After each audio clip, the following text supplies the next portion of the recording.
guys. Congratulations, Tony, on your win. Thank you. Thank you, man. A couple things I wanted to ask about. First of all, were you in any trouble at the end of the first round? No, I was hard to see out of my right eye. Kept really composed. I knew I had to weather the storm. I knew I had enough mental toughness. If he was going to take me down, that was going to be his try to finish. He wasn't going to knock me out. So, no. And was it tough for you? You talked earlier in the week about, with all that went on in Las Vegas, that it was, you were surprised the fight still went on. When you got here tonight, was that on your mind, or were you able to blank your mind out, and were you able to compete without having, thoughts in your head? I carried it with me. When you're battled with adversity, you have to move forward. You have to keep strong. I kept Vegas with me the whole entire week. I really tried to just change my whole mental game. There's no room in my heart for anger anymore. There's none. Never was. But going into this fight, I knew I had to keep myself composed. I knew that he was going to be overly aggressive. I have a lot of experience in this sport, and the Ultimate Fighter has given me that. I knew that he was just going to waste so much energy, especially what he did in the weigh-in. So what I did was I just weathered the storm. I knew he was going to go. I felt his shots start to lessen with strength.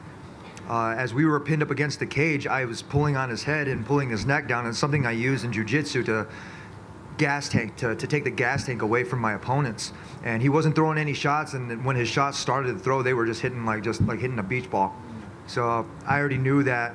With that being said, I knew that he was going to put a lot of pressure and be within my submission link. I don't just have a Darce. I got plenty in my arsenal. You guys talked a lot. What was he saying to you? I mean, especially even in the third round there, he was chirping at you. We were having fun, man. It was just out there. I wanted to piss him off. I'm the matador. He's the bull. I slapped him on the ass, and he came forward just like I wanted him to.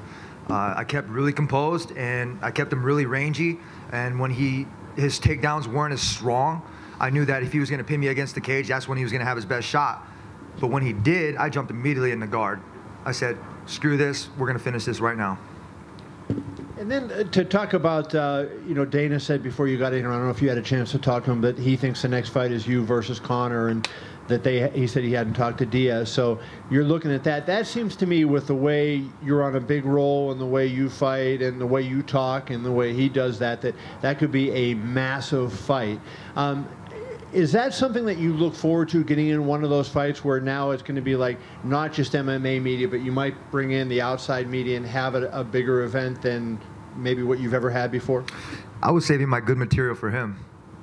Literally. I mean, honestly, I didn't want to say anything against Kevin Lee. He didn't deserve to be up here, but he showed that tonight. He was the only game opponent that wanted to sign on a dotted line. He made the weight. Everybody was panicking when he didn't even make weight. Everybody was telling me, Tony, are you worried? Are you worried? Are you worried? Absolutely not. We come from the same background. I knew he was going to make weight. So if Conor's next, no matter what, if he doesn't want to defend it, then whatever. I don't care. I'm here right now. I just won this belt. I'm fresh. I don't have any injuries. I'm ready to go back to the drawing board on Monday. There's a couple things I really want to work on and sharpen up, especially my elbows. My takedown defense, I mean, really, I don't care. My takedowns are amazing. My takedown defense was amazing, but that's what I did. I sacrificed my takedown defense to get into my submission game. I wanted to demonstrate to everybody that I'm a full, complete mixed martial artist. I don't just have hands. Because in the beginning, I was knocking out people. You guys remember that? And then I learned Muay Thai, and then I learned Jiu-Jitsu. And I just learned how to put it all together. You don't have to take so many shots like I did in the first one, but you might sometimes give one to take two, or take one to give two. And then just my last question for you, Tony, is looking ahead to a fight against McGregor. He's a guy that's a really good counterpuncher, and but he has some good things going for you. How do you break that matchup down? Do you feel like the matchup favors you, or do you think it's kind of even and it's going to be who's on top of his game that night? I'll ankle pick him, no problem. I'll set him on his ass, and everybody's the same size on the ground. Conor McGregor poses no threat to me, especially when I hit him with the jab. He's going to be running away like Katsunori Kakuno did, and I'll chase after his ass like a cornerback, and I'll slam him to the ground, and I'll finish him with a Darce choke or any kind of choke of my please. The boy's scared. He's never mentioned my name not one time. Not one time during this whole entire talk. I've been here. I'm 10 consecutive victories. I'm a interim lightweight champ. But like I said, it doesn't matter who they put in front of me. It could be Khabib, it could be Conor. I'm going to go back to the drawing board, and I'm going to talk to my managers. I'm going to talk to my agents. I'm going to talk to my team. But the fight is with Conor. It is with Conor. You can't run anymore, man. You're in check. And I'm great at chess. Dana said that Conor could fight again by the end of the year. You were saying you could definitely be ready by December 30th. Let's go next week. Yeah. Straight up. I'm not injured. I had fun out there. I hope the fans and I hope the first responders tonight that were there in the crowd for Vegas, that they enjoyed the show. I took a little bit more damage than I wanted to, but honestly, they didn't hurt. I prepared more than I should have for this fight. Going up to Big Bear was probably the best advice that my wife could have gave me. She was like, Anthony, I need you to go up there. I was like, okay. So she rented me a spot. I built my own camp. I built it safe so nobody's gonna get injured. I mean, literally, I used my car as a work truck. It's funny. And people thought it was kind of crazy, and that's kind of weird, right? But I think it's genius because I'm taking my ingenuity and my creativity and not having to have somebody hold my hand to go and build this type of thing. I've learned how to do this from a long time ago, you know, listening to my dad and really paying attention, being his apprentice for a long time. You know, I'm a master now. This is what I do, and I'm still taking notes. I'm still a student of the game, and I'm going to bring humbleness to this. The fact that Conor has not mentioned your name, like you said, does it give you any alarm that he's going to try to go somewhere else? Or do you feel, like you said, that you do have him pinned in now? I don't care. Like, this is chess, man. This is check. It's going to be checkmate soon. He's got nowhere else to run. Literally, he's running out of time. He needs to defend or vacate. If he doesn't vacate, he needs to defend it. But I'm going to tell you what. Just set it down, Conor, and just fucking walk away. Nobody will get hurt. That's my coach, Eddie Bravo. Got him too. My whole crew over there, I want to say thank you very much. They pushed me past the limits. I know you guys in the media, you guys didn't get a chance to go up to Big Bear, and I understand why, because you guys would have ran up the mountain with me. But the fun thing is this whole entire camp was an enjoyable experience. I brought a lot of people, or a couple people back from my hometown, and enjoyed the process. You know, I took a couple bumps and spills with some longboarding incidents, but when it happened, I rolled with it, and I knew that with Kevin Lee, I was going to be able to roll with the punches as well. You know, training up in Big Bear, when we were running, we could hear the people that were with me, but then sometimes we would hear something else in the background, so it made us run a little bit faster. So it was kind of funny in that essence, but we prepared more than enough for this guy. We could have went 20 rounds with this guy.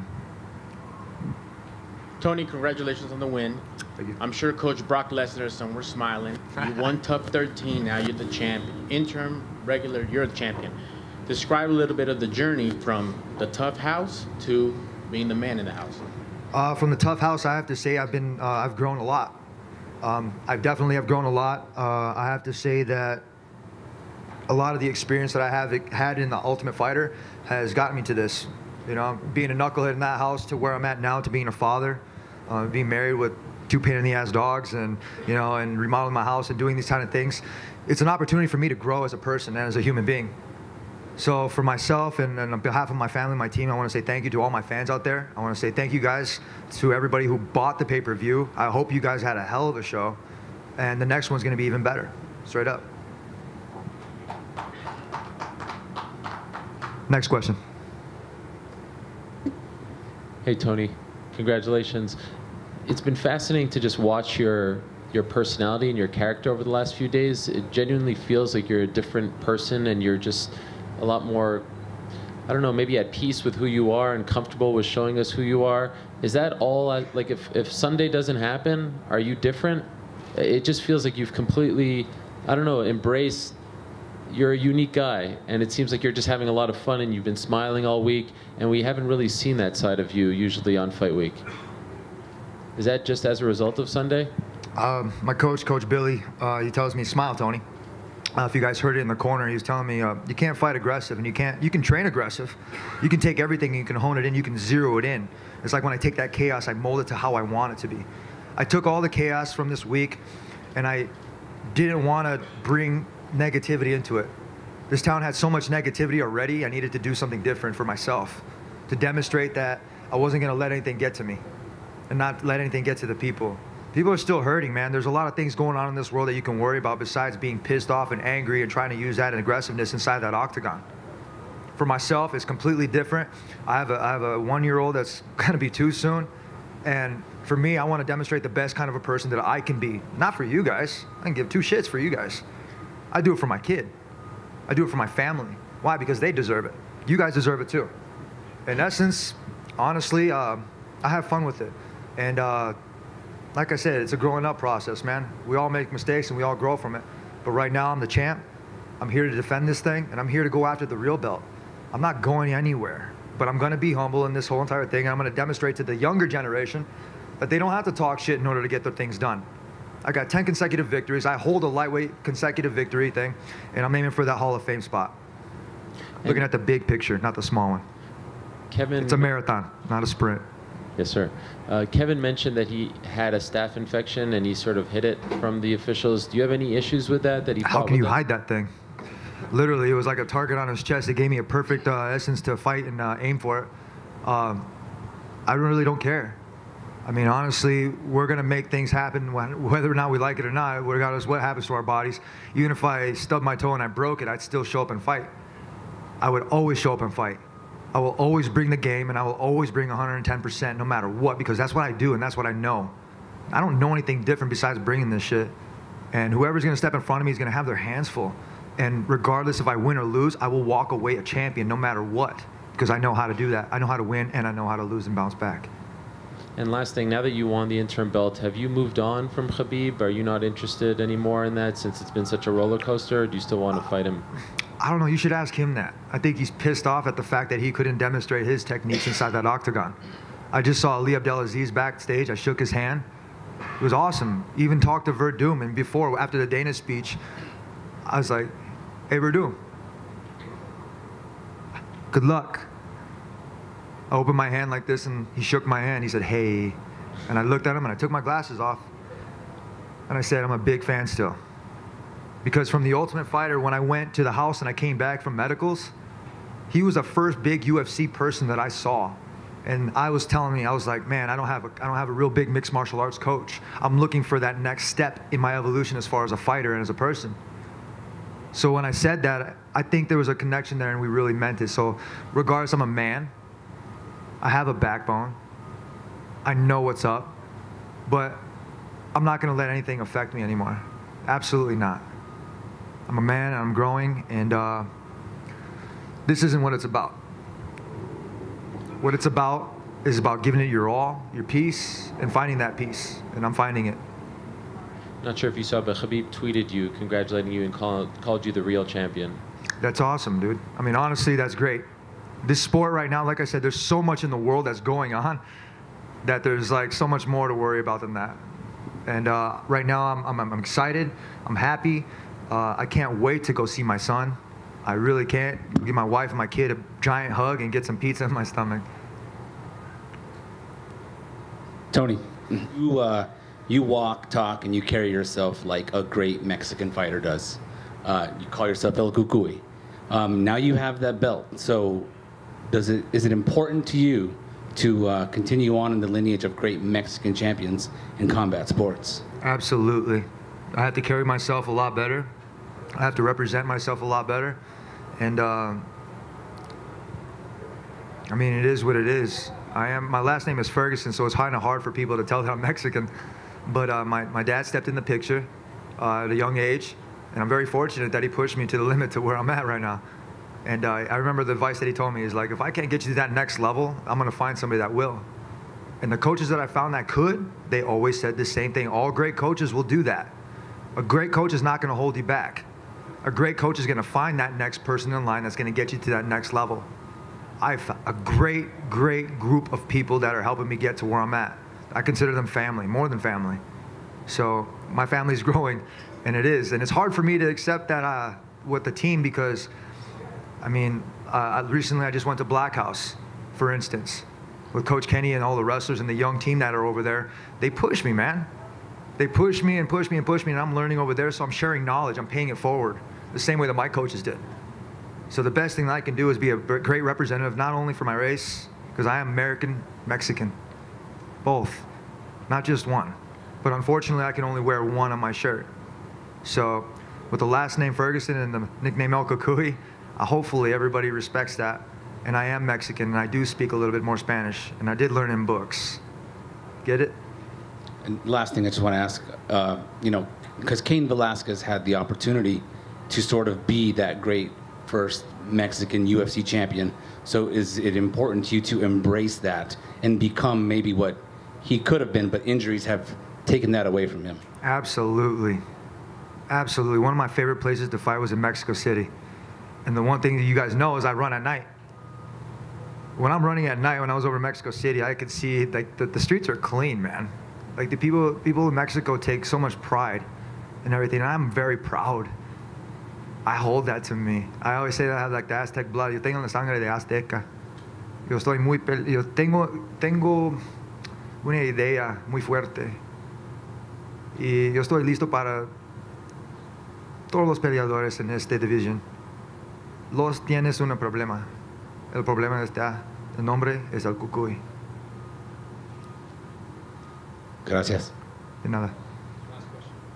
Tony, there was a lot of trash talking between you and Kevin Lee all week and before. What did you say to him immediately after the loss? I saw you went as he was crouched down. Keep your head up, kid. It's the same thing. I know, like, we got to sell this fight and we got to do what we got to do, but we're men inside that octagon, man. Did you guys have fun? Did you guys enjoy the fight? Raise your hands if you enjoyed the fight. You didn't enjoy it?